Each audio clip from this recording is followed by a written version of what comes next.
Hello and welcome to Lynchburg Live. I'm your host, Linda Smith. March is Colorectal Cancer Awareness Month. My guests tonight are Lynchburg gastroenterologist Dr. Charles Catalano and Tammy Perdue, who's a nurse practitioner at Gastroenterology Associates of Central Virginia. They'll be telling us about screening for colorectal cancer and how early detection can be a life-saving thing. Welcome to Lynchburg Live. Thank you, Linda. As we get started, I'll start with you. Can you just tell us what's involved with your job as a gastroenterologist? Yeah, sure. Gastroenterology is a subspecialty of internal medicine, obviously specializing in the disorders of the gastrointestinal tract, including the liver and the pancreas and the intestinal system. So we spend a lot of our time in our office seeing patients with intestinal problems, and also a lot of time at the hospital seeing emergent patients with emergency intestinal problems. But the biggest and most satisfying part of our practice is what we call screening colonoscopies, to screen patients for precursors to colon cancer. And Tammy, what about your job as a nurse practitioner in this office? Well, I work in the office and the hospital as well, helping them to see new patient consults.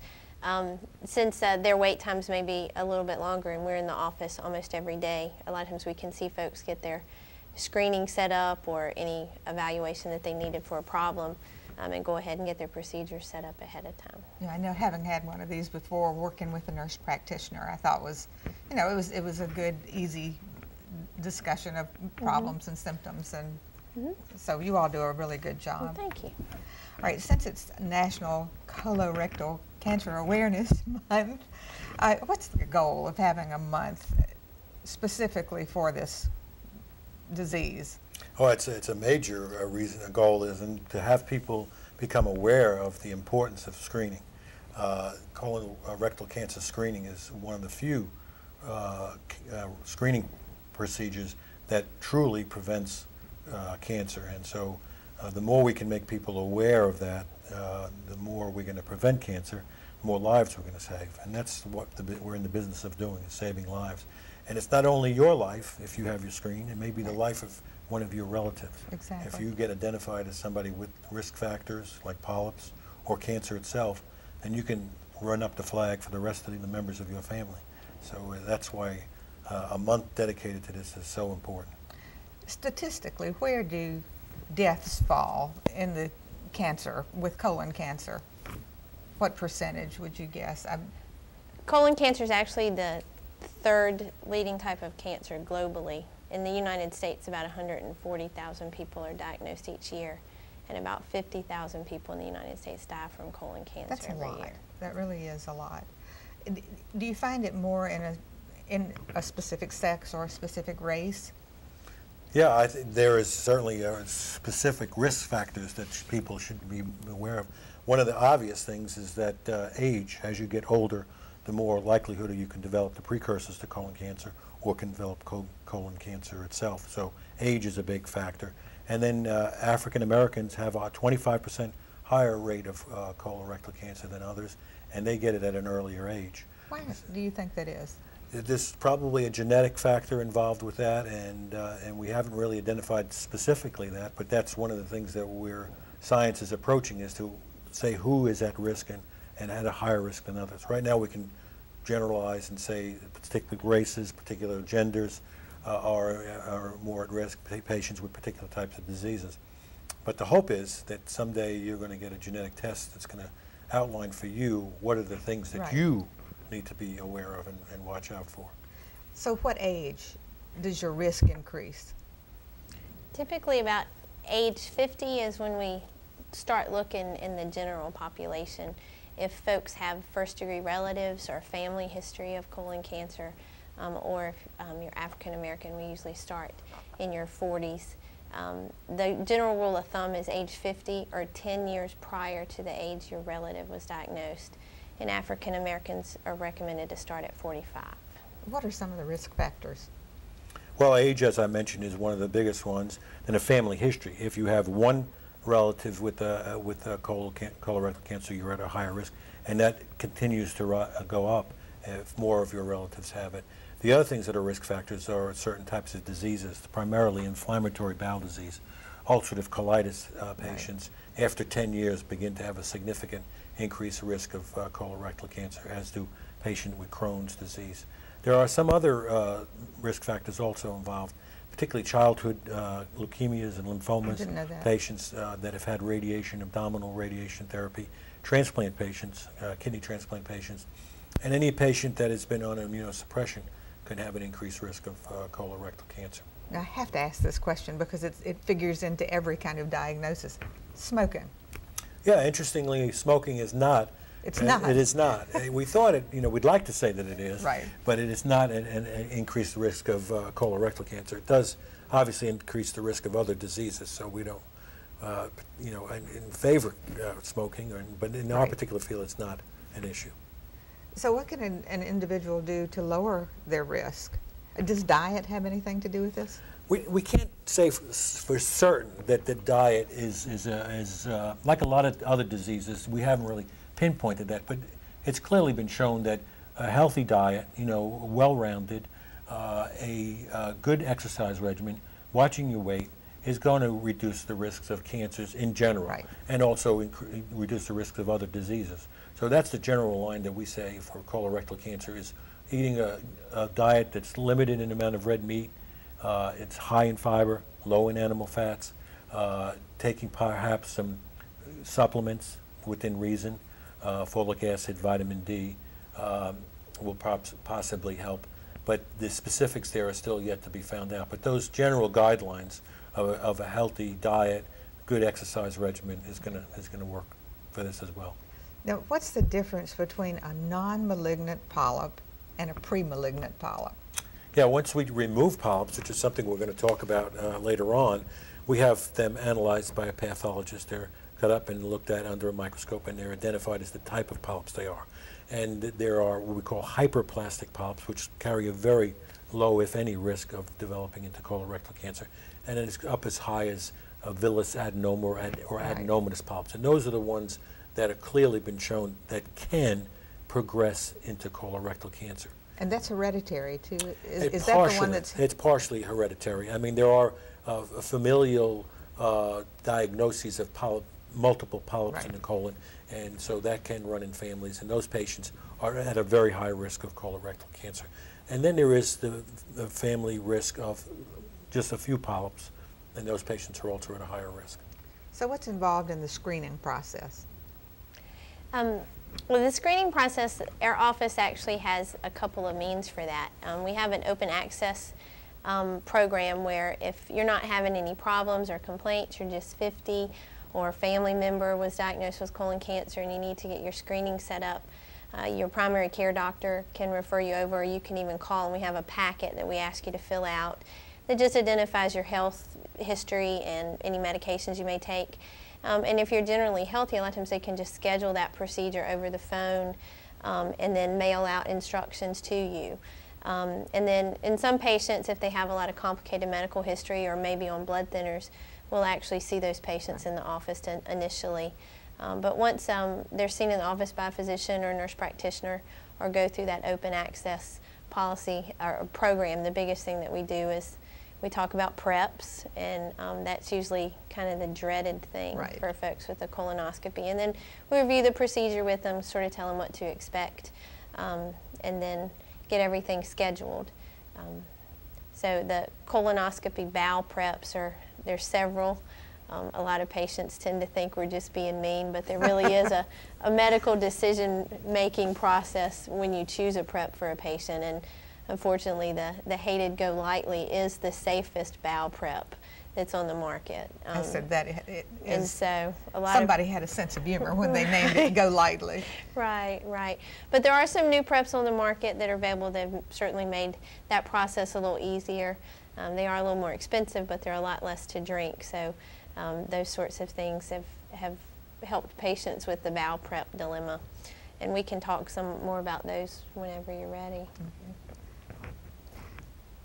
All right, now tell me, or one of the things I wanted to say was that people seem to think that the colonoscopy is the colonoscopy from hell, is what they think of this procedure. But it's not really. The procedure itself is... No, we often tell patients the worst part's over. When you get to see me, you see my lovely face, you know that the worst part's over. We're going to make you comfortable. We're going to do it carefully and safely.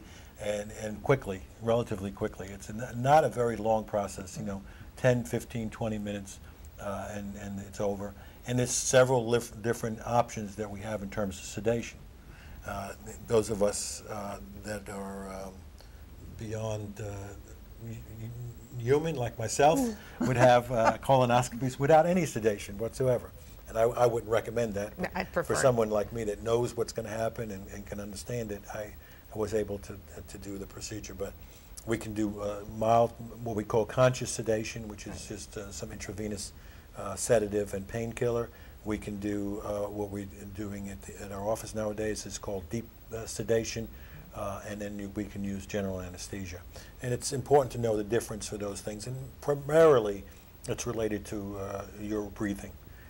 We want a conscious patient that that can breathe on their own, then we're going to use conscious sedation. If we want to put them a little deeper into sedation, we use propofol and deep sedation techniques.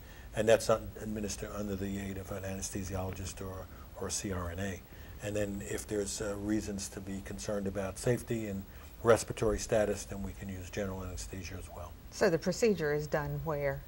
Well, we do them everywhere. We do them at our center downstairs from Gastroenterology Associates on Nationwide Drive. We do them at Virginia Baptist Hospital, and then we do them at Lynchburg General Hospital. So they can be done in any of those three places. But it's usually an outpatient procedure. I mean, it's not anything that's going to keep you in the hospital overnight. Right.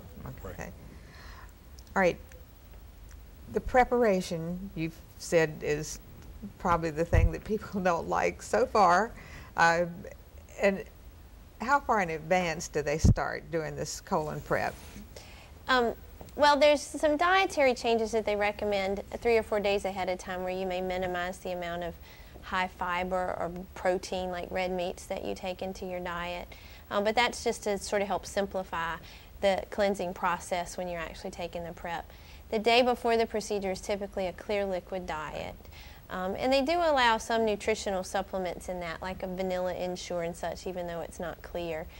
So diabetics and stuff may have something to choose from with a little more protein or carbohydrate level than just a clear liquid. And then the laxative usually starts that evening, usually somewhere between 4 and 6, depending on your prep. And all of our preps now are a split prep, where you do an initial dose the night before and then repeat the next morning, so many hours prior to your procedure. And you know, the procedure itself is really a piece of cake, and to go through that once and save your life, I mean, to me, that's really worth it. It's a no-brainer. Yeah, it really it's like a mammogram, and they say discomfort from that, and you know, I'd rather go through that than to risk my life. The number of lives that are saved by going through screening is clearly proven. It's clear science now that getting screening procedures is for this is cost-effective, and it's going to save lives. Let me make one other point about what Tammy said about the prepping. If you know that you are a patient that has difficulty with these type of things, and you know, we hear that a lot, or you have a history of constipation, or you have a problem with prepping, and you know that from previous experiences, it's important that you identify that and let us know, or think about it yourself, because we can give you diet recommendations for several days before the prepping actually starts, which will make the prepping a heck of a lot easier. That's great. So that's something you need to tell us. You know, I've had problems in the past, or I'm someone that has difficulty with this, what should I do? And I start telling those patients what I would like them to eat for the 2 or 3 days prior to prepping, and we can make that process a whole lot easier. You know, I think it's really important for the general public to know that, that really this procedure and the prep is patient-specific, depending on what other conditions the patient may have. Exactly. And we have a great group of nurse practitioners in the office and the doctors that are willing to sit down and talk with you about that. I mean, obviously, if you have problems like diabetes or heart disease, you need the special instructions that we provide that. Right. And as Tammy said, if there's medication concerns, we address those as well. There's no excuse for not having the screening colonoscopy. Right. No matter how you try to put it off. That's right. That's right. All right. Somebody who's had a negative screening, how often should they go back and have it done again? Yeah, the major recommendation is every 10 years. If you have no risk factors, you're age 50, and you have a normal colonoscopy, then we'll tell you to come back in 10 years. If you have risk factors such as inflammatory bowel disease, a family history of colon cancer, or colon polyps, then we start reducing that. And I like to say that we customize that after the first exam. Once you get your first exam, then we got you in the system. Yeah, we can right. tell you what's the best for you, and that's where the doctor comes in as saying, weighing all the factors and making a decision about that frequency. So it could be anywhere from, you need to come back next year. We took out a very large polyp. I'm very concerned. It's very, you know, it looks very precancerous, or it could be early cancer. I need to see you in 6 months. Or I could say I'll need to see you in 10 years, Right. 3 years. So that's a customized thing, kind of like the prepping. We need to know. But in order to be getting into that whole scheme of things, we've got to have you come for that first time. Right, and I was going to say, you don't want to wait till you have symptoms, really. This is something that will help you avoid a lot of trouble Absolutely. down the line. Right. Now, is it true that the symptoms aren't always present and with early tumors? Right. Yes, unfortunately there's not any clear predictable symptoms. For example, we see a lot of patients for rectal bleeding and do a lot of colonoscopies for rectal bleeding. And Dr. Catalano can tell you we've diagnosed rectal bleeding from hemorrhoids and we've diagnosed rectal bleeding from colon cancers, and it all looked the same the way the patient described it. So unfortunately, a person can have colon cancer and not be exhibiting any symptoms at all. Would you like to go on and show your pictures? Yes, And, yeah. Phil, go ahead and put his pictures up on the screen and he'll tell us what they are. We'll tell you what they are. You'll tell them. Well, if I don't know, then Tammy knows The for two sure. of you will tell them. Well, this is just a typical bar graph showing the increase of incidence of colorectal cancer as you get older. So that's the number one factor. As you get older, your chances of developing colorectal cancer go higher. And so that is the number one risk factor. So we all do that. If you're going to grow older, you're going to increase your risk of colorectal cancer. And this one shows an increased risk as the number of relatives that you have had colorectal cancer. And so if you've had 1 or 2 first-degree relatives, parents, siblings, children, then you are in an increased risk. And if there's increased numbers of that in the family, that risk goes higher. And the point I want to make on this, though, is if you do not have a family history of colorectal cancer, you are not excused. You cannot go, Right. you can't pay $200 and not go to jail. You still have to have your colorectal cancer screening because the age is the key factor here. Clearly, only 30% of people that are diagnosed with colorectal cancer have a family history of it. So something that I hear too often that worries me is, well, I don't have any history in my family of colon cancer, so I don't need a colon cancer screen. That's absolutely wrong. This is a diagram of the colon, which is another word for it is the large intestine, and we separate it out into different sections that we identify as we're doing the exam. We go up through, obviously, to the rectum and to the sigmoid and descending colon and across the abdomen, transverse colon, and down the right side to the ascending colon into the cecum.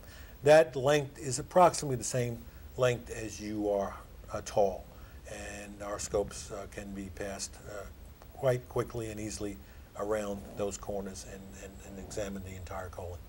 Primarily we do if we go to the next slide, which is the colonoscopy slide, we try to pass the scope as quickly and as easily as possible when you're in the greatest amount of sedation and the greatest amount of comfort.